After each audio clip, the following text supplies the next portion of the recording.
1.5 square എന്ന് വെച്ചാൽ എന്താ meaning? Is equal to 1.5 into 1.5. അതായത് 1.5നെ നമ്മൾ 1.5 കൊണ്ട് മൾട്ടിപ്ലൈ ചെയ്യാം. 1.5 ഇൻറ്റു 1.5 എന്ത് ചെയ്യണം? 5 ഇൻറ്റു 5 5 5 25 ശിഷ്ടം 2. ഒരഞ്ച് 5ഉം 2ഉം 7. ഇനി അടുത്തത് 1 കൊണ്ട് ഇൻറ്റു ചെയ്യാം. 155 അതായത് ഒരഞ്ച് 5 ഒരൊന്ന് 1. ഇനി നമ്മളിതിനെ ആഡ് ചെയ്യാം. 5 7 5 12 റിമൈൻഡർ 1 അതിനോട് കൂടി കൂട്ടുമ്പോൾ 2.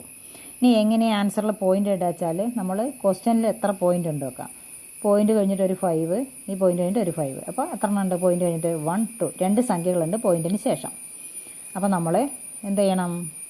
ഈ പോയിൻറ്റിന് ശേഷം ഉള്ള 2 സംഖ്യകളല്ലേ, അപ്പോൾ ആൻസറിൽ 2 റൈറ്റ് സൈഡിൽ നിന്ന് 2 സംഖ്യകൾ മാറ്റി പോയിൻ്റ് ഇടണം. 1 2 കഴിഞ്ഞിട്ട് നമ്മൾ പോയിൻ്റ് ഇടുക. അപ്പോൾ ഉത്തരം എന്ന് പറഞ്ഞത് 2.25.